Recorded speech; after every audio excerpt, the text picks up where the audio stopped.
The following is an Operation Podcast production. The heart is not really what I thought it was, what you may have thought it was, what most people think it is from a scientific perspective and an energetic perspective. Oh, this is what I'm after. Yes. This is all the biohacking, all the fitness, all the healthy habits. You know, some people used to say, oh, have the big blowout, go into Yeah, the rage, get it out. But there's the research now that shows that actually keeps the anger alive. It reinforces the neural networks. Versus neuroplasticity, what we're talking about in this case is rewiring. Again, the input changes to the brain. So we're talking about changing between the heart and the brain. And this is talking about how heart coherence improves hormones. So in 30 days of using the tools, cortisol went down 23%. But you know what happens over time is because you just become so self-sustaining, and it just builds and builds your coherence. You are just getting into those states without an external object. You're actually able to feel peace, whether or not something works out. It's a state that isn't dependent. You actually start to feel more love. Hi, everyone. I'm Kimberly Snyder, New York Times bestselling author and holistic wellness expert of The Hidden Power of the Five Hearts. Welcome to Ever Forward Radio. Thank you so much. This is a really unique interview because not only do you have an incredible new book out that I would be reading anyways, but I got to be a part of this new work that you're bringing to the world of heart coherence. And I just want to say I'm very grateful for you deciding to do this work and to create this book and to include me and my wife in this process, because it was a nudge that I needed and wanted to implement something into my wellness routine that I had heard about, I'd always wanted to get into, but I never had a reason to, or I never prioritized it enough. But once I heard protocol, study, HRV, and something that I was very interested in terms of getting more in tune with my heart, it was the perfect storm in all the best ways. So thank you. Well, thank you so much, Chase. When there was this opportunity to do my first formal research study, I was thinking of people that I knew personally that I would ask to come into the study. And then also we put it out into the larger space. And I knew that you were really into all the ways in which, wellness and data. And for me, what's really interesting about the heart, which we can get into, is that the heart is not really what I thought it was, what you may have thought it was, what most people think it is from a scientific perspective and an energetic perspective, and the profound impacts it really can have on our health, on our emotional well-being. There's so many aspects of the heart. So this book, Chase, I have to say, really changed my life. Running the study changed my life. Understanding more about the heart has really, this is my 8th book, but it feels like it's really tying together all these aspects of wellness. I've done, you know, nutrition and fitness and sleep. Everything converges in this really central place inside of us, which happens to be the main biological oscillator, the rhythm setter of the body. The word we're probably going to say the most and someone can expect to hear in this new book or read is coherence. Yes. And I kind of boiled it down to, I think that coherence, heart coherence particularly, is this ultimate physiological and emotional goal. At least that was kind of what I realized. Oh, this is what I'm after. This is all the biohacking, all the fitness, all the healthy habits. I'm after my physiological state and emotional state running parallel. I'm in pursuit of individual goals, but also not out of sync of each other. And recognizing that I really do need and I feel my best and I perform my best when they're in harmony. Yes. So can you kind of just define our terms, coherence? What is it? Yes. And even maybe we start a step back, Chase, and start with what is the heart? Right? Even better. That should be an obvious one, but you have a different spin on it. Well, most people physically think the heart is simply, a muscle pumping blood. It's just this pump, basically, right? And then also in terms of just thinking about the heart, when people say, oh, I followed my heart or my heart led me here, well, usually people think of the heart as irrational, overly sentimental, not practical. But actually what over 500 research papers show is the heart is another brain. So we know there's a brain actually in our gut, the neurotransmitters and the vagus nerve and all these connections. And there's obviously a brain up here. But in between them, Chase, is another heart, right here, another brain in your heart. And it turns out that your heart has its own independent nervous system, and it's sending more messages to your brain than vice versa. And why this is so important is that your heart is actually speaking an intelligent language to the other organs in your body. It's not just a mechanical pump. So to your point about coherence, which really is this harmony, it's this syncing up between actually turning these 40,000 neurons on, turning this heart brain on, learning to access this power, the hidden power. We'll break down what the 5 hearts are, but this power is this ability to be resilient, to be in your fullest energy, to be in your fullest vitality, to not go into stress responses instead of trying to mitigate stress, but actually being resilient against all these ways in which we get depleted. 2 minutes of irritation, for instance, puts into motion over 1,500 different biochemical processes that ultimately drain your energy. By irritation, do you mean stress? Yeah, like just think about what makes you irritated or frustrated. Like, ooh, this traffic is unexpected, or I didn't really like how this person responded to my email, or I didn't like this thing I saw on TikTok. I don't like your vibe. Think about how much that adds up in a day, right? So this was really revelatory to me because I'd been working on my nutrition. I am a nutritionist, for over a decade, and fitness, all these different aspects of wellness. But what I wasn't accounting for was this inner tumultuousness that happens from the ups and downs of life. What coherence does is it creates this centering inside of you. Your heart, your brain, and your nervous system start to link up. And this is a huge, huge missing link for most people in trying to increase performance, focus, wellness, energy. It certainly wasn't mine. I thought I had energy before I learned about this work, but I would say, and I'm not exaggerating, my energy is about 60% higher. Why?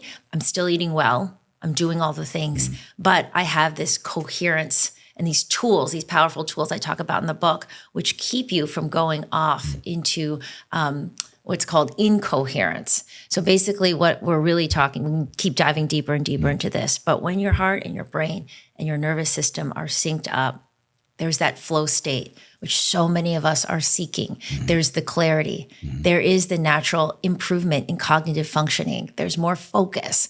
Again, hundreds of research papers, some of which I reference here in the book. All these, respected journals, American Journal of Cardiology, so on and so forth, show how when we work with the heart brain, because it's the main biological oscillator, what happens, Chase, is you are changing the input from your heart to your brain and your amygdala. So let's break that down for a minute. Your amygdala, which are both hemispheres, recognizes emotional, experiences, and it, says familiar, unfamiliar. So this is why we get stuck in patterns over and over again. Like this happens, I get upset, or this happens, I get feelings of lack or smallness or stress or whatever it is. So the problem for most people in trying to get to that next level is we're going to the same place to try to find a solution where the issue is, which is the thinking, which is the overthinking, which is the thoughts. This is where confusion is, right? So with this work, Chase, we're going to a different place. Now we're going into the heart brain. And when you start to work with these tools, coherence, you're changing the input, which means you're starting to change your perceptions, which naturally changes your thoughts, which changes your emotions, your feelings, and eventually your actions. So instead of, let's say, for example, this happens, I immediately go into a stress response. The Heart Align, Harmonize, and Life tool, which is in the Propelled Heart chapter, 3 to 10 seconds, you actually instead stay coherent in your heart and you just start to flow and move with life, which is a very different experience. And most of us have resistance, upset, again, that I don't like this, the stress, which wears and tears our body. So many of us are looking to have this state of harmony, which is felt in the body physically, and then it's felt in the emotions. It's felt in the more peaceful thoughts, lighter thoughts, not the small thoughts, not the the negative thoughts, the self-doubt, and then everything lines up. And yes, products can be helpful. Yes, workouts, all these things outside of us. But there's this hidden power. To me, Chase, it's the and. You can do all those things and learn. Yes, yeah, absolutely. So many things I want to get into, and you just kind of like loosely hinted at most of them. But, at our core here, Ever Forward Radio is really, a health and fitness show, wellness, the physical self. And I talk a lot about the mental and emotional and spiritual these days. But I would love to kind of get your perspective on the health and fitness, because primarily that's what really, besides I want to adopt a meditation habit in my personal wellness routine, what really drove me to want to do this was the HRV testing. And heart rate variability is one of the primary indicators of performance, resilience, endurance, longevity. So can you kind of take this hidden power of the 5 hearts through the lens of health and fitness, predominantly HRV? Yes. And to be clear, the study we did was on a practice that takes 7 to 8 minutes. But what the other tools in the book are to be done in the middle of life, right? 3 seconds, 10 seconds, 1 minute. Or less. So this is meant to be integrated into your lifestyle. It's not just, you just spend hours and hours doing something separate to yourself. So the study that we did, we took 30 people, including yourself, all different walks of life. There were busy moms, there were executives, there were some, I believe, ex-athletes. There was just a total mix of people.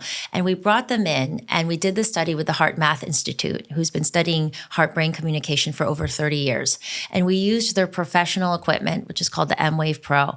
And what we were measuring was not just the numbers of their HRV, but the patterns. Okay, and this is a really significant thing to consider. And this is why this is different than just, wearing an Oura ring and tracking your overall number or I just want to show you this picture. For me on the Whoop, it's a number, a percentage, and a color kind of thing. Right. Okay, so what we're doing here instead, and okay, there's all the research here. Okay, look, I want to show this graph.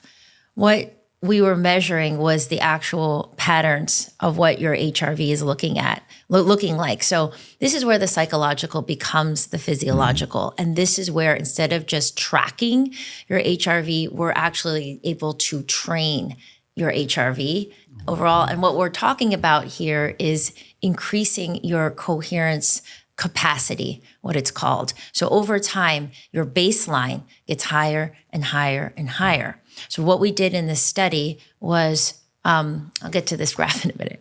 We measured everyone in, and then all we did, as you know, Chase, we said, here's this meditation. It's under 8 minutes long. Please practice this 4 to 5 times a week, preferably in the morning. Preferably in the morning. So we're talking Why in the morning?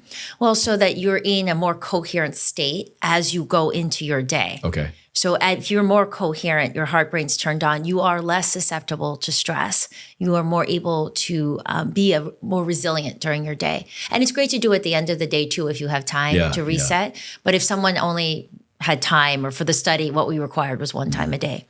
So then we brought people back in 30 days. And in 30 days, on average, there was a 29% increase in getting into a coherent state and a 10% increase in overall baseline. So what that meant was the power of this is being able to self-induce the state without supplements, without different fitness program, without changing sleep patterns. This is how powerful this is. And one of the things that we did in the meditation practice, there's a part, as you know, Chase, where we go into appreciation. And the reason this is so impactful is you can start to see here these beautiful smooth sine waves. These aren't just emotions. When we think sometimes emotions like, oh, this feels nice. Remember, the heart is the main biological oscillator in the body. So when you're going into certain emotions that have been shown and proven in research, including in our study, to increase coherence, this is echoed. That harmony we talked about in coherence is echoed throughout the body. So you can see how erratic and disordered this is measuring someone in anger or irritation. But this, look at this, Chase. This is clarity. This is where research study after research study shows that performance, to your point, goes up. Because what happens when these are getting coherent, heart, brain, nervous system, it pulls your other systems into more synchronization. So there's more energy efficiency and less energy wasted. So it's happening on all levels. I want to show you another study in here that's so powerful. You guys have to check out the video on this one. I'll make sure to link everything we're talking about here. Of course, it'll be in the show notes and podcast notes, but so a lot I'll of good describe visual it. aids here. That's right. I'll describe it for our audio listeners. So this was, this study showed they brought people and they said, recall anger for 5 minutes. Okay. Recall, not even being angry, but just, hey, remember when this person did this to me, or something that makes you sort of, feel that real intense emotion. And then they also asked people to recall care for 5 minutes. So remember when you cared for your sick dog, or remember when your mother cared for you. Now, what's really interesting, in both cases, there was a spike of IgA, which is a secretory antibody. We're measuring immunity in this case. But with the people who recalled anger, their immunity dropped for 6 hours. And the people who recalled care, their immunity was elevated for 6 hours. So you're asking me about health, wellness, performance. This is where a huge missing link is emotional resilience and management, which you can do with these simple coherence tools. You can work out hours a day. You can, take your, blood work and your specific supplements, and these can be enormously helpful. Yeah. But it's a different kind of snapshot. If you have no real picture and ability to stabilize your the emotional energies inside of you, you are going to age faster. You're going to deplete your immunity. Your gut health is going to be depleted. All your organs, right? Because the heart is the main biological oscillator. What that means is when you're working with the heart with these tools, all systems benefit. That's a great thing. And I want to share just a quick real world example of what that looked like for me. And I think it looked like for a lot of people, particularly still in like the health and fitness world, is I used to, if I had a flustered situation, or I was angry, or something kind of tipped me over, and I was then going to the gym or doing a workout, I would still kind of use that. And sometimes, you could use that maybe as motivation, like, oh, I'm really angry and frustrated, so I'm gonna go move a bunch of heavy weight and get it out. Could be a good stress relief kind of thing. But what I noticed was, because I was able to stay in and then, kind of get back to more coherence, if that happened to me and I was going to work out, I was able to make the best decision in the gym for what my body actually needed. Instead of just, I'm angry, I'm frustrated, let me just go move a bunch of weight, or, beat myself up kind of thing. I think who knows really, but I think I probably prevented injury. I think I probably made the right choice. And no, what, actually, you should go do yoga instead. Oh, no, you should actually go take a walk, or still go to the gym, do your normal routine, but don't beat yourself up, lower the weights kind of thing. Go through what you need to go through, not what you want to go through. That was a very real experience for me. Yes. The research shows, and there's some in here too, Chase, that if you, some people used to say, oh, have the big blowout, go into the rage, get it out. But there's the research now that shows that actually keeps the anger alive. It reinforces the neural networks versus neuroplasticity. What we're talking about in this case is rewiring. Again, the input changes to the brain. So we're talking about changing between the heart and the brain. If you are in these chronic states of anger, you're depleting yourselves. You don't have the same amount of energy and life force to build muscle. You are wearing and tearing your joints, inflammation. I mean, again, staying in a heightened cortisol state. Exactly. Oh, yeah. Yes, that was the other. Which is definitely not your friend when you're trying to build muscle, maintain muscle, immune health. Anything. Yeah. So this is another incredible study that I referenced in the book. So all the research here is incorporated in these methods and tools. This is on page 77, and this is talking about how heart coherence improves hormones. So in 30 days of using the tools, like we're talking about in the book, on average in this study, cortisol went down 23%. That's huge. And what else is huge is DHEA went up 100%.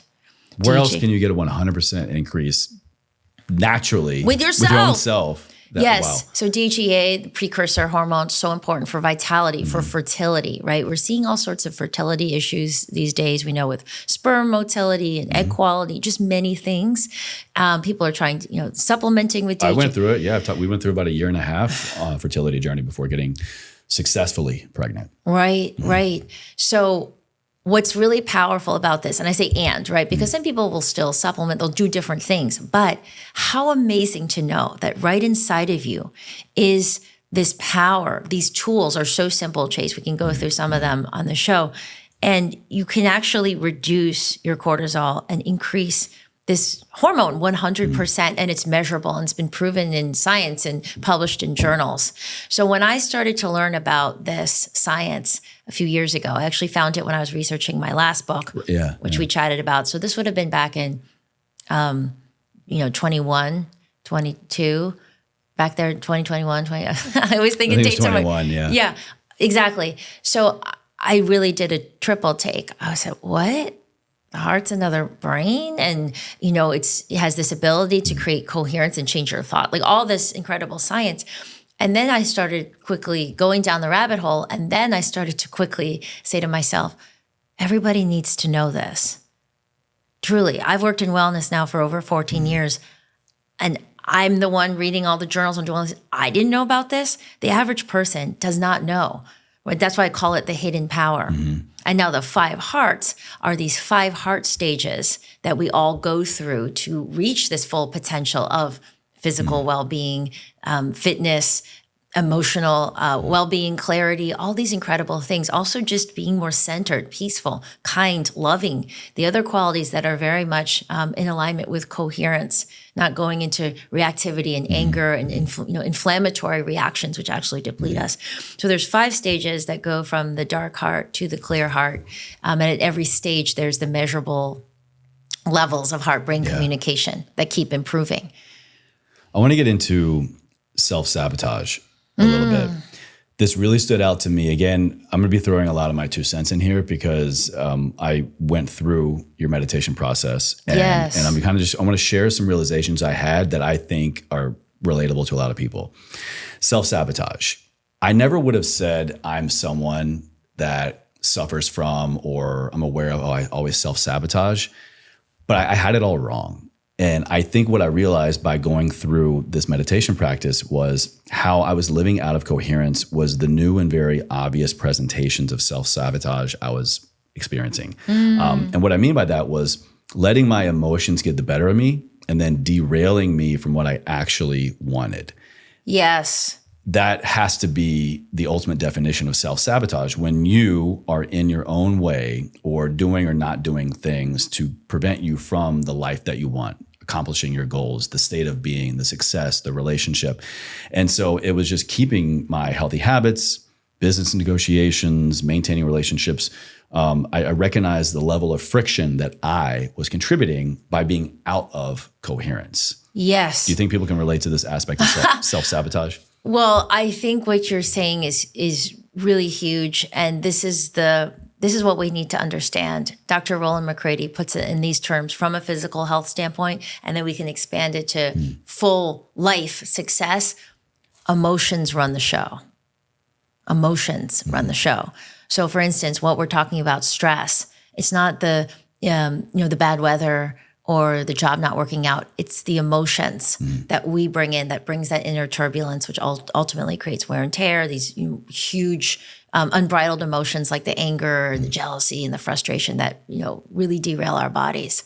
When it comes to our life success, and I talk about this in the Steady Heart chapter, stage 3, emotional intelligence. My favorite one, by the way. Yeah. Emotional intelligence indicates success far more than IQ, right? And we know this. And mind and the ego say, work harder, do more, right? This is what the propelled heart is. It's that stage where there's a little bit more coherence in the dark heart, where the heart and brain aren't speaking at all, right? So dark heart is low energy, lack of purpose, lack of clarity. Not like you're a bad fear. person, evil heart. It's dark of just living in darkness. Yeah, dark means I don't in the see. shadow, yeah. Yeah, but then as we start to get a little bit more energy, let's say we do make a lifestyle change. We're in the propelled heart, but this is like being, on the hamster wheel, always on, never enough. This next, I need to get this achievement. I'm supposed to make this much money. I have this many followers. I should be doing this. I have this many podcast downloads. I should be this. Never a sense of peace. Never a sense of really being present either, right? So when you're talking about sabotage, we're talking about the things that are going on in your head, right? In the head up here, the brain up here, I'm talking about the thoughts, the insecurities, always ruminating about the past, thinking about the future, letting the past come into the present. That's what emotional reactivity is. That's what happens when we're letting, I call it in the book, the unbridled wild horse mind, when it's not harnessed to the heart, what happens is we believe all these thoughts. Let's say someone pushes in front of you in line at the Starbucks. Instead of just being like, oh, I guess this person is in a rush, and maybe you could calmly say to them, hey, I was in line, or be like, whatever, I'm just going to do an email. If there's a memory of getting bullied or pushed around when you were a child, suddenly it could trigger something so much more from the past into this moment. Suddenly you're seething with anger. Suddenly you're saying to yourself, what an a-hole this person, like da-da-da. Like you're literally getting yourself riled up. That is the past coming into the future, this present moment. That is a form of self-sabotage, as you're describing, versus when we're in our hearts, Chase, when we are in these neurons and we're starting to go into the different, changing the input, we are here. This is our point of power, is this moment. In this moment, from my heart's power, what is the most emotionally intelligent thing I can say? From this moment in the steady heart, I feel there's a big sensation, a big emotion coming up. I'm starting to get really frustrated. Let me use this tool to get coherent before I write that email, before I speak on that Zoom, before I create damage in a relationship or push people away, right? Because ultimately, the wisdom of the heart, and this intelligence of the heart is saying, I change my energy. I change my life. Head, unbridled to heart, propelled heart says, no, I have to make the outside world conform to what I want. I have to change all this stuff out here. So arduous, so much more energy depleting versus, wow, this power of actually changing my own energy and how I show up. It changes the way people respond. Oh, yeah. And it does create practical success. And there's even research about that as well. So then how would you say this is different from mindfulness, awareness? Because I have to imagine someone listening, watching is going, I practice mindfulness. This sounds very similar. Are we talking about something different? No, mindfulness, just break down that word for me, Chase. Mind, right? Mind, okay. When people think like mindfulness, I mean, I'm not trying to, poo-poo that word, but I think it's very ambiguous and sort of fleeting, right? Like, oh, I'm trying to be mindful. But then you can just be up in your head, in your thoughts. I love Eckhart Tolle. He's always saying, go beyond thoughts. I'm like, but how do I actually do that, right? So in essence, it's a good concept. It's really about being aware and being present. But I can just say in my own experience, that's really difficult and challenging to maintain and to actually really improve and deepen over time. We're talking about something different. There's an element of being present. Yeah. But again, like I said, we're going to a different place than where the thoughts are. We're going to the brain right here. And I want to show this graphic. This is on page 45. So also what's really powerful about this work. I love this visual. It's measurable. Yeah. Okay. So when you go in and you get an EKG and you can actually, they're measuring with electricity, they're measuring the health of your heart. What this diagram is showing is the torus field of your heart. Everything is made of electromagnetic frequencies. So sensitive equipment known as magnetometers measure magnetic fields. This is measurable. This isn't like, ooh, feels nice, like some sort of, just non really quantifiable. Yeah, exactly, not sensation. Quantifiable concept. This is 100 times stronger than the brain. So when we're talking about working with your core energy, when we're talking about coherence, what's really incredible for people to get is that you don't stop there where your skin is, and I don't stop right here. Your energy is projected out 8 to 10 feet from your body. Your energy is felt also across those Zoom calls, those Riverside, when you are just able to connect with someone and they're feeling your energy. What does this mean? It means that your emotional states are broadcast out through this heart field and they can be felt. Think about that. When you walk into, grocery store and there's someone pushing the cart next to you, they may not say a word, but you can sort of feel energetically what's happening. So back to your question about self-sabotage, when you're working with this energy, you can literally be more magnetic. When you're more coherent, when you're more aligned, you're not registering as chaotic drama, which repels people. Suddenly it's more like, what are you working on? Yeah, I'd love to work with you. Hey, I don't know what it is about you, but I just feel compelled to talk to you, learn more about you. Like, how did you get to be in this state, kind of thing? Yeah, or like, hey, for all the people that are out there trying to find a partner or being on dating apps, it's like, hey, I'd love to go on a date with you. I'd love to get to know you. Yeah, I wanted to ask about how could maybe getting more into this heart coherence level up our relationships, or, we're in pursuit of, finding a partner, or just, in our dating life, relationship life? Well, what's amazing is, speaking about that heart field and just how we change and then outcomes change versus, ego's way, which is let me try to control the outside world and force it. I like that. Make it happen.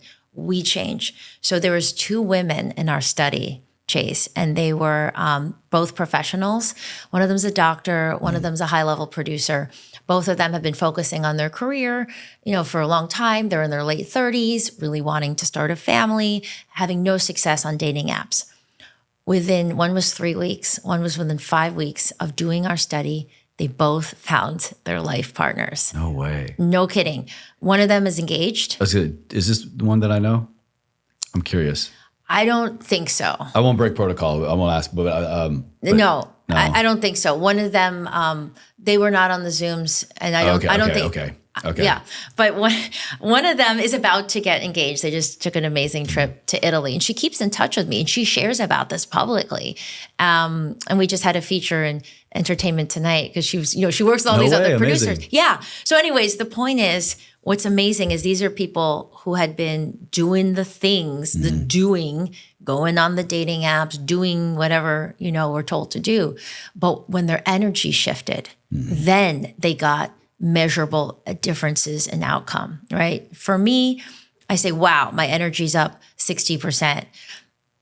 There's the ways we measure things. There's the data. I know you love data, Chase, but then there's also the experiential. So you're talking about relationships. One thing I can say for me, and I know you know my husband very well, John, so much love, right? We met and we fell in love. And then there's real life, right? And we have 2 small kids and we're both really busy with our careers. And then there's, the friction of daily life that can happen. Like you left your socks on the floor, you're not listening to me. What is it about every husband that does that? For me, it's always, I'll put something halfway in the hamper. There's the power of heart coherence is the deepening of relationships. Why? Because unbridled mind, ego is like, my way. I only see my perspective. It's very small. It's very narrow. Versus heart, this is where, win-win comes in. This is where, I really see what this person is trying to say. There's a power of the heart brain that's more expansive and unifying. And this is also a separate topic, why I'm so passionate about this work for changing society, because I think the more of us that awaken into our hearts, the more we can find a way to peace and unity. But I'll give a real world, a quick example was I really like no clutter, and my husband loves stuff. And you have 2 small children, so I'm sure staying uncluttered doesn't come uneasy for you. No, it's like a constant thing with us, and then we're grateful enough to have a housekeeper, but it's just this constant battle. So anyways, John has a lot of toys too. He's a lot of toys. He loves all the bio. I'm like, stop, okay. So we get to the porch one day, and there's a lot of boxes. And my first thought was, because he has a tendency to unpack and then they're kind of left there and it's just a mess for a while. So I saw the boxes and I went right into, amygdala, like pattern, like I said something snappy, like, more stuff. And then he gets defensive and he goes, I'm allowed to get what I want. Like the don't control me kind of thing. In the past, before I had this work, there'd be little jabs at each other, right? It could go on an hour, even the whole evening, like, just being a little short, not being super friendly. The kids would feel it. It would echo throughout the whole household. But in that moment, Chase, I literally did the heart aligned, propelled in life practice. So I felt it coming, that tightening, with the feeling of incoherence we start to feel. And I just went into my heart. I did the practice. I got coherent. And this is the power of why it helps relationships and emotional intelligence. I turned to him. Then he started coming up the driveway. And I said, hey, babe, I'm sorry. I know that sounded sharp. But I would really appreciate if you put away the boxes right away. And you know what? He heard it. We when we're coherent, we're not needy, we're not pushing down our needs, we're not squashing ourselves. He heard it and he felt it. He felt it. Yeah. We're able to communicate clearly. Yeah. Whereas before, you're not feeling. No, before I'm just like, you come across as nagging or like, ugh. So he did it. And then we had a beautiful, peaceful evening. We enjoyed, like the kids, we were laughing. It was amazing. These are the moments of our lives, right? You think about an incoherent situation. Maybe you kind of have friction with a coworker or someone you're doing a project with versus pausing, getting coherent and coming at it in a completely different way. It changes your success. It changes your outcomes. It changes your physical health. And I would say our relationship is just so like 80, 90% better. That's incredible. And I can echo that for sure. I think it's unique that both my wife and I went through this study, but we both implemented this meditation and this protocol into our daily wellness habits. And so, I mean, there's kind of those two unique variables, but I can tell you personally, I mean, you do this and it will significantly improve your relationship through better communication. But again, personally speaking, it's just a more immediate catch of, am I just speaking out of the head or am I fully present? Am I coherent with myself first before kind of getting that with my partner? Huge. Yeah. Your partner, your friends, your coworkers, people you interact with, right? As entrepreneurs, we're interacting with so many different people. It's received differently. Absolutely. So back to the self-sabotage, if you're emotional and your emotions are felt, whether people consciously realize this or not, but that little bit of irritation or that little bit of, coming at it affects how people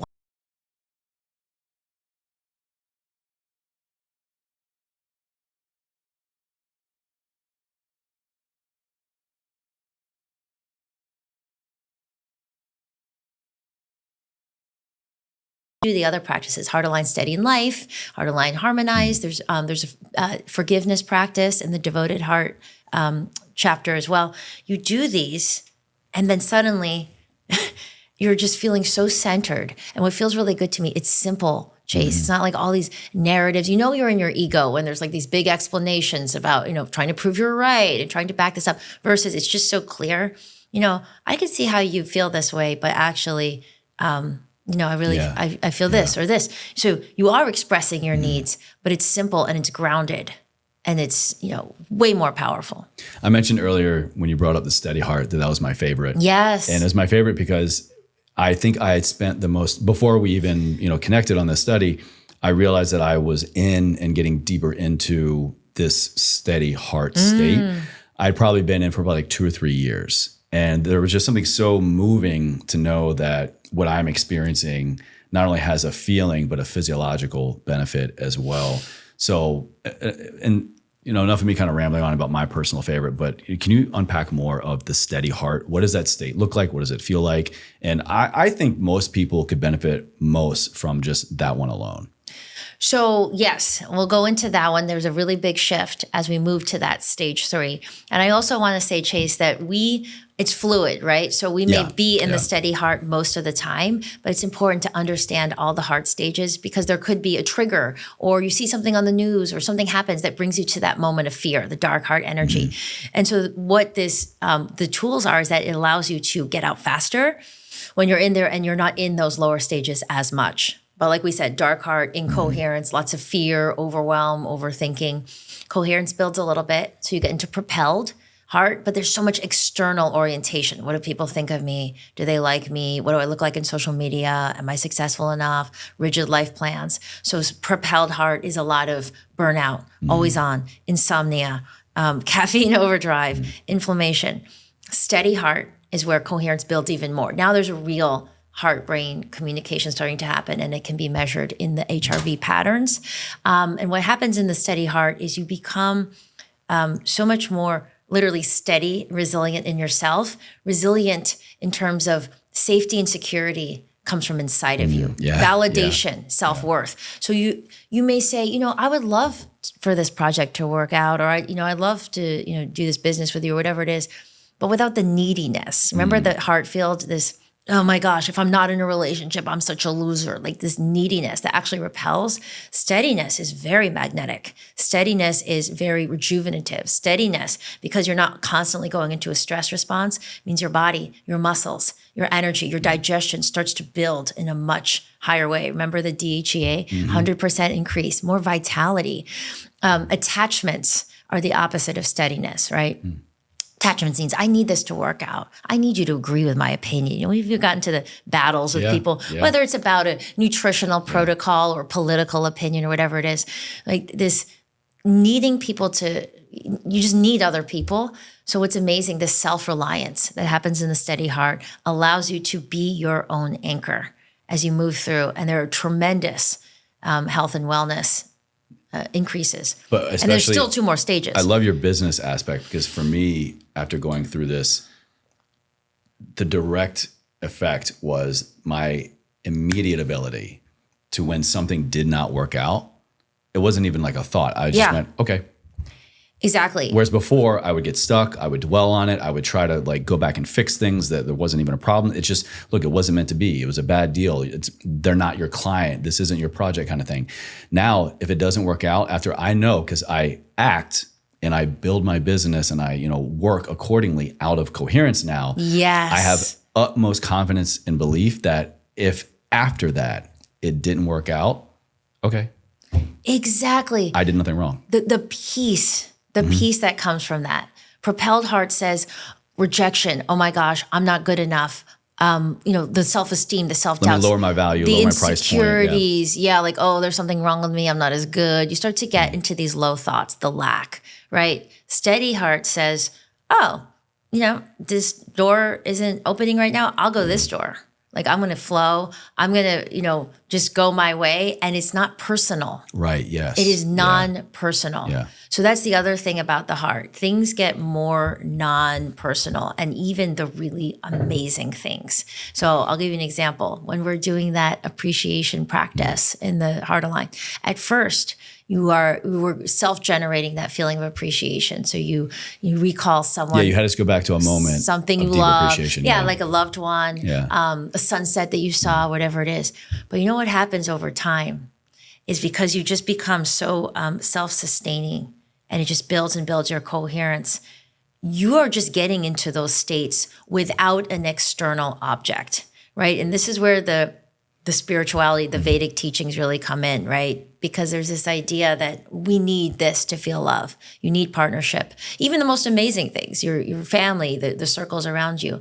But what the heart starts to bring in are these states. As you start to become more coherent, there's that inner flow and coherence. You're actually able to feel peace, whether or not something works out. It's a state that isn't dependent. You actually start to feel more love and compassion and care, and not just because of that other thing. I describe in this chapter, Chase, when my first child was born, the love, but also the attachment. This little boy, always had to be with him. I was working, I was doing my podcast, writing books all hours of the night. It was like only me, because I wanted to hold on to that love. And because I realized I had abandonment issues as a child that I only learned later, like it started to come out of my heart. But then as I started to grow, it's like we shed attachments. I have this project has to work out exactly. This business has to hit this sales number exactly, or I'm a failure. You shed all that. And then what grows is authentic connection. So I'm connected to my worth. I'm connected to the value I have. I'm connected to this child, but not attached, not that gripping, right? The ego, the dark heart energy. So things flourish, things open, connections grow even more. And this is what starts to happen when you enter the 4th heart stage, which is the devoted heart. So instead of just, the steady heart we're anchored in, the devoted heart, we become even more devoted to the inner world. So it's like this moment, right? This moment, we're completely connected. We're here, versus checking things off a box. How many things can I fit in a day? We become more devoted to connection, care, love, kindness. When you're in hurry mode, you're like, I got to get to this meeting. I'm not going to let this person into the intersection. I'm not going to really look into the eyes of this person checking me out at Target. I'm just kind of rushing through. Versus, no, connection happens in these moment-to-moment interactions. But because heart coherence is so high in the devoted heart, because your heart field is so strong, the electromagnetic energy, things tend to work out better. There's so much intuition that turns on in the devoted heart. There is so much vitality and emotional intelligence that this is where highly successful people not only create success outwardly, but they're enjoying their lives, Chase. Oh my God. Yeah. It's fulfilling.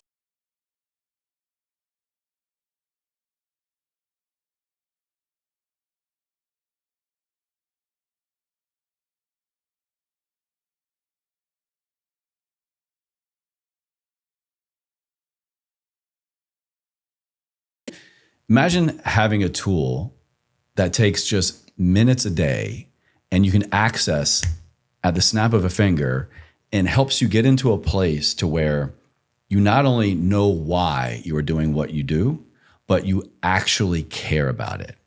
Now, copy and paste that over everything in your life.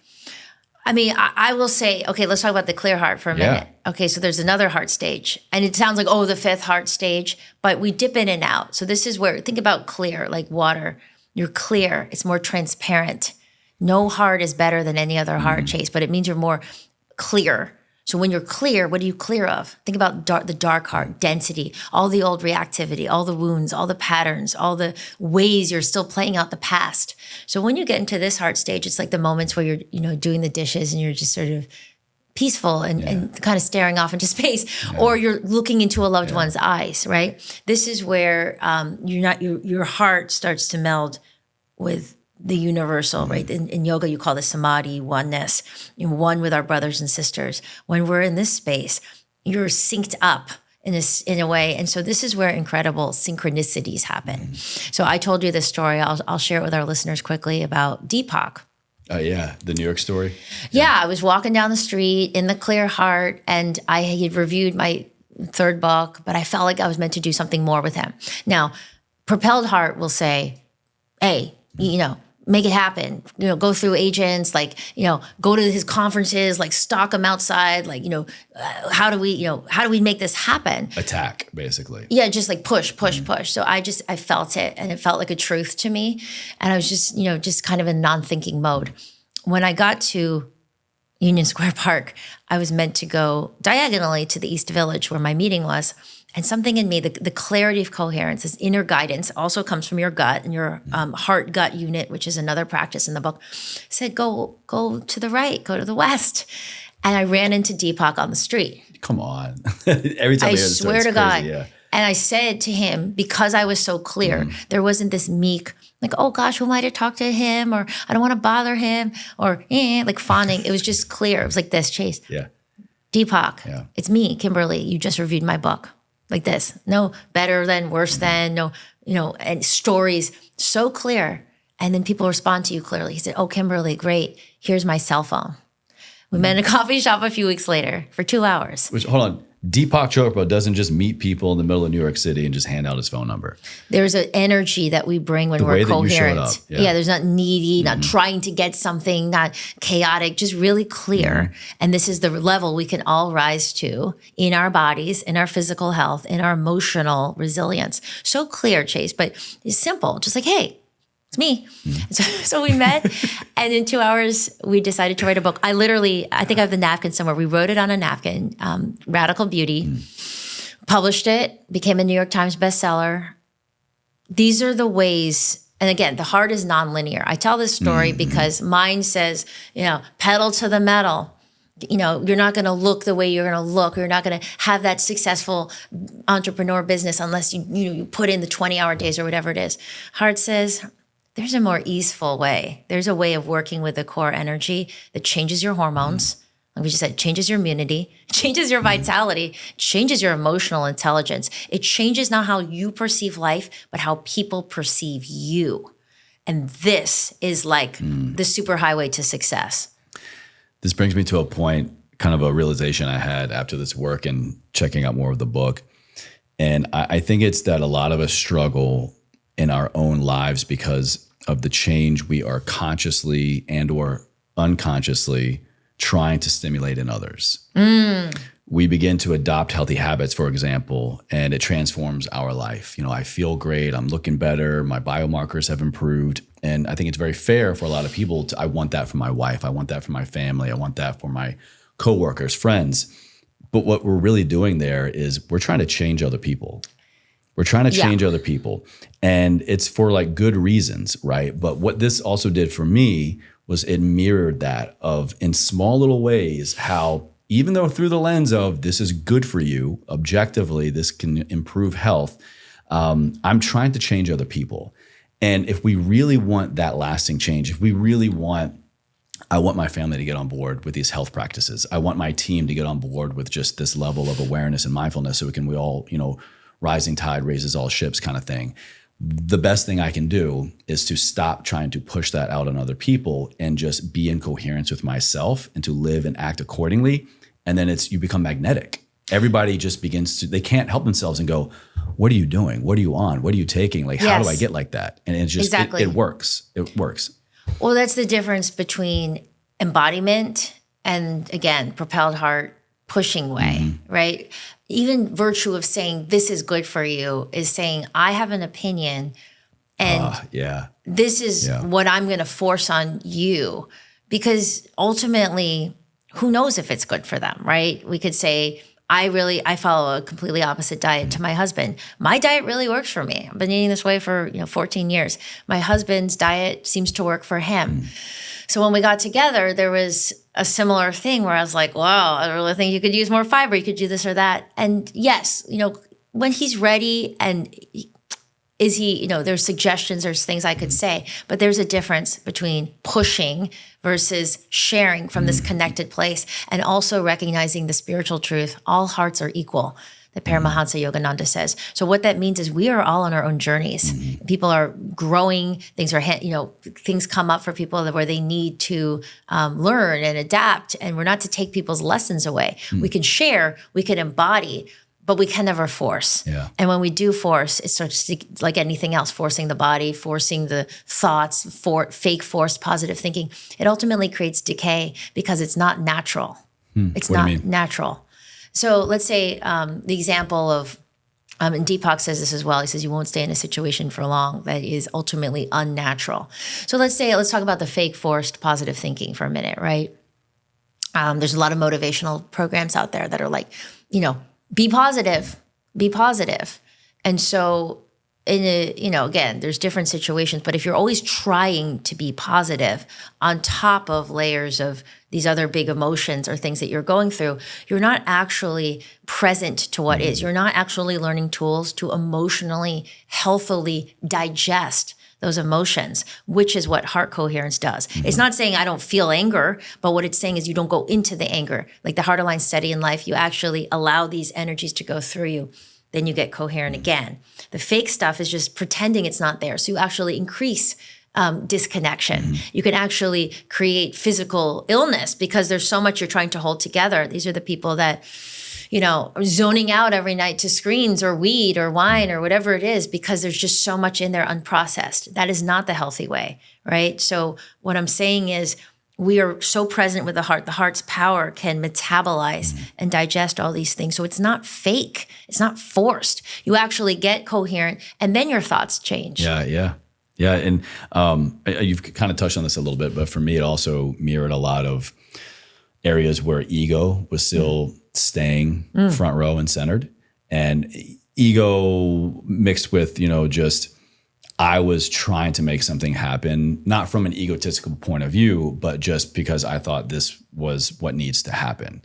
And so it really allowed me to just, first of all, recognize that, but then also just immediately shift my state. And instead of getting so frustrated about why isn't this happening this way, or what do I need to do to change it, and then kind of catastrophizing an already anxious and stressful situation, I was just going, oh, it's me. Okay. It's also me that can change everything. I can change my response to this by getting back into coherence. So back to the dark heart doesn't see. Like you said, it's not evil, but imagine trying to walk across a dark room where you just bang your elbow. Maybe I fall and I hurt my knee. Maybe I fall into you. You can hurt other people. You can hurt yourself. And you don't see how you're hurting people. You don't see how you come across in that relationship, in that interaction, right? So as it's like little lights starting to go on when you get more coherent, you can start to see yourself. So spiritually, we say it's like the heart awakens, the third eye awakens, where you can start to perceive more than just the black or white. And I would also say with this heart coherence work can help many people see. They can see their HRV numbers. They can see their, BMI. They can see how many grams of protein they're eating. But then on the inside, what is really, on a moment-to-moment basis, how much fulfillment and peace and clarity and quality of relationships are there in most people's lives, right? There might be some areas that are good, but there may be some areas that aren't. So what heart coherence does is it's saying, hey, I want these numbers to be great, and they will. But beyond that, there's this moment to moment power of being in the heart. There's this moment to moment just quality of everything increases, including your energy, including your ability to avoid stress responses. And I also want to say, there's so much science in here, Chase, and more and more research gets published from Heart Math, from all these other scientists, Dr. Carl Priggham. But there's also the energetic part, which I don't think we can ignore, which is that in our society, it's become so heady over the last 100 years or so. But if you look back to the ancients and the wise ones who've, across the world, the Babylonians, the Greeks, the ancient Egyptians who didn't remove the heart from the mummy, there was always this belief that energetically there is a gateway in the heart, right? There's just this actual energy center that brings us to our highest self. And that may be why even when you are feeling love, a lot of times we'll feel it centered here, these really unifying, powerful emotions. And even, in world religions, you see this intersection of the Sacred Heart of Jesus Christ, the Anahata Chakra, the Buddhist Heart Sutra, the word kalb mentioned throughout the Quran, which translates to heart 132 times, the word lev, which translates to heart in Hebrew. These are all these ancient texts converging in one place, the heart. So these 5 hearts, as I mentioned, were written about in the Vedas, which are the most ancient texts. They come from ancient India. But when I started getting into, for me, the parallel, I love the ancient texts and then I love the science. So, whoa, what they're talking about here, these texts, really parallels. You can see what's happening with the science, where the dark heart is in coherence. And the clear heart, where these moments of pure harmony are known as heart-brain harmony.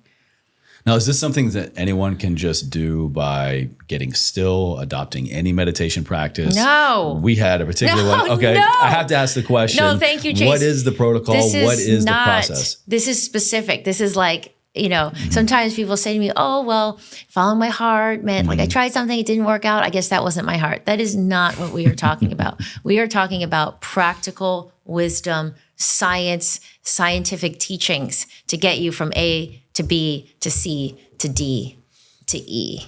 Right? To letters you didn't even know were coming your way. To points in your life that you didn't even know you wanted. And I'm speaking from experience. Exactly. Yeah. So the book said, we talk about these. It's important to know all the hearts and the stages, so you could start to recognize yourself and create awareness.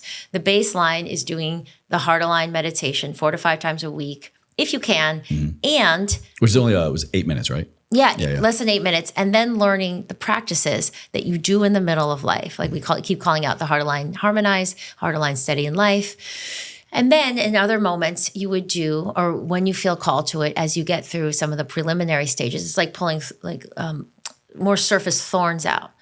Then as your awareness grows, you start to realize, oh, there's some deeper set patterns in me, things I haven't forgiven in myself and others. And then there's, I would say, more advanced practices in the devoted heart and the clear heart, where you start to work with removing things that, the heart allows you to zoom out and see things from a larger perspective, things you maybe thought you couldn't get past. Yeah. But the foundational is understanding the stages, doing the preliminary practices, and really using them in your life. And like I said, some of them I'm doing the dishes. My kids are freaking out. Do them in 3 seconds, 10 seconds. What do you think is... And your coherence capacity keeps building and building. Right. What do you think is an area or something that someone might come up against that could be fearful, could be scary, could be deterring from getting them back into or staying into coherence? Because personally speaking, again, the more you come up against your heart and the more I think I realized I was out of coherence, kind of got a little scary. So I think what's scary for a lot of people is moving past the known, right? So people hold on to things. I'm going to stay in this subpar relationship because I know it. I'm going to stay in this job. It's not my greatest job. I don't really love it, but at least I know I'm getting a decent salary, right? The unknown is really scary for a lot of people. So your heart, as you start to get coherent, you're like, actually, I have to make a change here. And that's what happened to me. I had to leave a relationship and it was completely turned my world on my head. It was after my mom passed away suddenly. But it's, as we get more clear and coherent, it's like, do you want to live a subpar life, or do you want what you say you want? which is incredible potential, creating your dreams, having the love, the connection that you really want. So I think there's, and that's where the steady heart comes in. There's a level of inner trust that starts to build because you realize that real safety and security comes from inside. It doesn't come from making the situation just so, right? My mom worked at this job for like 40 years. When you think job security comes from these big companies. And now we know that, things get destabilized. It's not, you can't just depend on all these things. So there's a shift. And I know this happened for me where the fear is like, we try to control things. The brain, the way we're wired, it likes familiar, back to the amygdala. Things that are unfamiliar, unknown can register as a threat. So over time, what happens, because this is not just resetting your thoughts, it's resetting your nervous system. So instead of just being in survival mode all the time, the various levels of fight or flight, you start to come back to rest and digest and this inspired action. I really feel called to this. I'm going to do my best. Like you said, if it doesn't work out, I'll still be okay. It's okay. I'll ask this person out on a date. And if they don't want to date me, it's okay. They weren't my person. Yeah. Right? Instead of the crushing self-doubt, the beating yourselves up. So there is a big shift that happens and it's amazing and it's beautiful. The ego starts to crack away. But it's nonlinear, right? Sometimes you feel steady and then sometimes a lot of fears come up. And really you're not going backwards. It's just more of who you're not coming up to be shed. So well said. So well said. I think in the kind of personal development, progressing in life journey, it can feel like that. It can feel like, oh, I'm going backwards or I'm losing the progress that I made. But I think what getting into more coherence can show you is that no, this is just the murkiness that I must go through to clear up these waters. Exactly. As I got more coherent and I could see more, I was like, whoa, I actually have some trauma, wounds, abandonment issues, things I didn't know. Great. Here's the thing that I need to work on to fix this problem. And now it's apparent and now I can work with it and shed it versus not even seeing it, but being affected by it. That's the dark heart energy. We don't even see what we don't see. And then you're being really held down. Awareness is like the light. The coherence is light starting to go on so you can become aware and then you can shift. That I think is probably the biggest takeaway in doing work like this is you don't know what you don't know. Exactly. You don't know what needs to be worked on because it is just staying dormant and dark. But once you drop in and you get coherent, you are able to kind of take inventory of the more obvious things that you want to keep and or work on. But here are the things that were lurking in the corners of my mind, of my heart, that I had no idea were even there. And for me now, I get excited about. I'm like, man, here's a thing that I didn't know existed, but I get to work on it because I know when I do, it's going to get me back into coherence. It's going to elevate my mood, boost my energy, help me make the best decision I can make every day. I mean, I could go on and on, but it's just, there's a magic to coherence that happens, especially when you get to work on the things that you didn't know you needed to work on. Exactly. And that's why I want to shout this from the rooftops, because people are looking to these things that feel familiar. Like maybe I need more supplements, or maybe I need to do this motivational program, or I need more entrepreneur training, or whatever it is. I'm not saying you don't need those things, but unlock this hidden let it all go power inside of you and see what happens and see what you're drawn to. I'm teaching this 4-week heart reset program, Chase. We did the first one, first class to 2,000 people. And so I'm reading all these stories and these questions. And what's amazing about the people that are being called to this, like you, like me, like hopefully your listeners who are listening to this show because they're looking to make change. There's this, wow. Wow.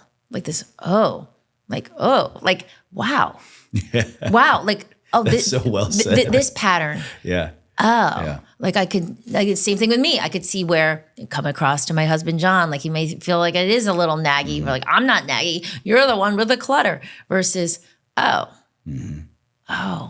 beingness, how you say things. We create the lives that we want. We create the change. so empowering, and it's so true. Chase, it's not thinking our way, thinking harder, working harder. Oh, stop thinking. I'm yelling this at myself. Yeah. Also something that go into your heart. My therapist has been telling me all this year is like, Chase, there you go. It's your head again. It's your head again. And this is amazing that you connected so deeply with this. And that you really were in the did. study. Yeah. I love this. Thank you. I mean, again, and it showed me a lot of things that like, okay, yes, Chase, you knew that these things were important. You knew that you should or should not be acting this way or doing these things or saying these things in terms of your personal life, professional. And then, like I said, it really did show me some other areas of, I had no idea. But I am now in a place in my life and in my heart to like really, truly accept those things that I didn't know. And Beautiful. To go, okay, bring it on. Yes, beautiful. And that is one of the things that happens as you grow in coherence. If you become more humble. It's like one of the most powerful qualities. Yeah. We're rigid, like, ooh, you don't see. You keep yourself small. Humbleness is, oh, okay, I see I have some work to do there. But humble without shame. And a heightened level of confidence too. Yes. Confidence and courage, because you need both, especially courage when you come up against these things that are dark and scary or are getting you out of coherence. And it's a newfound form of courage that I didn't know that I needed. So John and I also wrote a children's book a few months ago called Chilla Gorilla and Linky Lemur Journey to the Heart. The lemur is based on our 8-year-old. But back to courage. This is so powerful for everyone, including children, to learn. So in that book, it's really teaching children to come into their hearts, because there can be a lot of fear as we move through this world, and especially the modern world that comes up. And we want to teach children and ourselves, hey, it's not just running outside and trying to pretend something's not there or fix it, but actually really finding a steadiness inside of you, finding it, and then inspired action will come, and then you'll pivot and move with life. But you can find real safety inside. And I have to say, Chase, I'm really so happy that you're doing this work, and you will deepen into this work before you become a parent. And it's a really powerful thing. Yeah, it's been a crucial and most necessary preparatory tool for becoming a parent. I think I'm so grateful to have had this now this whole year because I've needed it. Yes, it's a beautiful thing for you and your wife to be more coherent, to be coherent as parents. I could say me being more coherent has shifted the family dynamic with our sons. There's just more connection. There's still tantrums, but there's, and again, that communication. They literally get out of tantrums faster. I'm I don't feel frazzled. I'm just a better mom, connected. I mean, it's amazing. Who doesn't want all of that? Exactly. Kids, no kids or not. Exactly, yeah. I want to touch on one other thing before I get to my last question. And this, I think, we've kind of touched on a little bit, but for me is probably the biggest point of all of this work. And you talk about it in the book as quantum leaps. The direct result of heart coherence that blew my mind the most, this was the immediate and unwavering clarity that I think if we could put it into a pill, bottle it up, like Kimberly, we would be set for life. We would have multi-generational trillionaire wealth. Isn't that the way we think? Put it into a pill. Talk to us about this quantum leap, because I can, again, describe my experience, but it was just immediate yes, no. And when we have that level of clarity, and even just the smallest decisions in our day of, do I go left or right? Or when it comes to the bigger decisions of, do I ask this person to marry me? Do I break up this business partnership? When you have that level of clarity, unwavering yes or no, you make quantum leaps. Boom. I got goosebumps. No, I got goosebumps. And not only there, but also think about physical health. We're trying to get into the nuance of how many milligrams of DHA am I supposed to take, and maybe more riboflavin. There's like incremental improvements there. But what if we said, you get coherent, for me, 60% increase in energy, a quantum leap in my physical health. And I've been working on my wellness for years. Yeah, that's your thing. Exactly. So what's amazing about this is going back to the science. Imagine a brain that we haven't learned to tap into. Imagine from an energetic, spiritual perspective, this portal that's believed to bring us to our highest creative, expansive potential. Non-linear. It's not going to be the way the propelled heart says, step by step, like an instruction manual. Like I get to this, then in 10 years, I'll get this promotion. Maybe in 15 years, I'll be making this amount of money. Like it's just like step by step. Heart says, dynamic. We don't know what the timeline is. No bullshit. This is entry level starting position. in learning how to immediately become the CEO. Well, what about those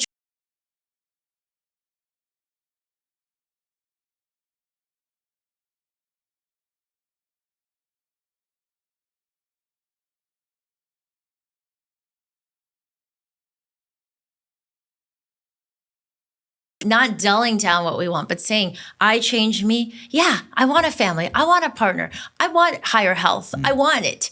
And from the heart's power, and you're not saying it's just going to fall into your lap. There is action steps, but it's far more easeful and inspired and clear to your point. So we're not spinning our wheels, depleting our energy, cleaning up messes when we're, in emotional turbulence, damaging relationships. It's like, boom, you become a ninja.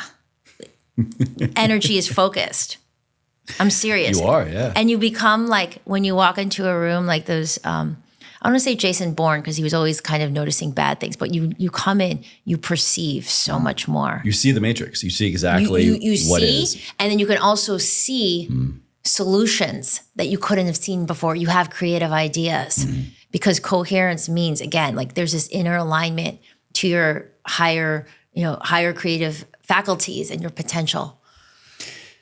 Doing this transformed my life. No makes bullshit. me so happy to hear, Chase. I'm so grateful. And again, someone who has made it his personal interest and professional career for 12 years now to live, eat, breathe, health, wellness, personal development. When I found something like this that was this quantum leap, I'm like, holy shit.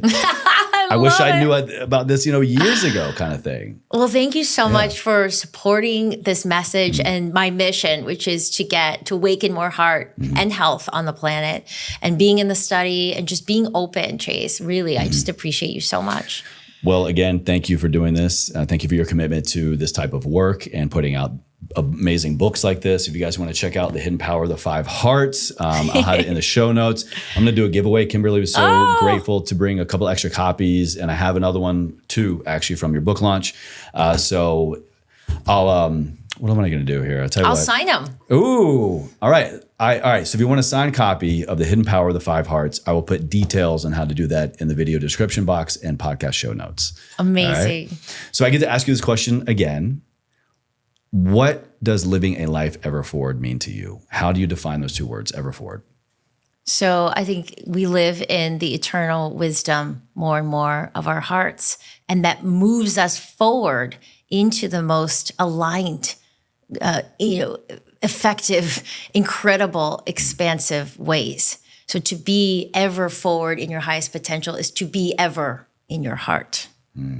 And your heart coherence. I knew heart had to be in there somehow.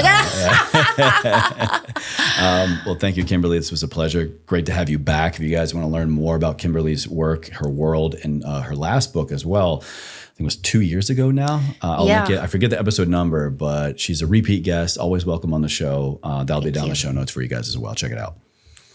Thank you. Thank you so much.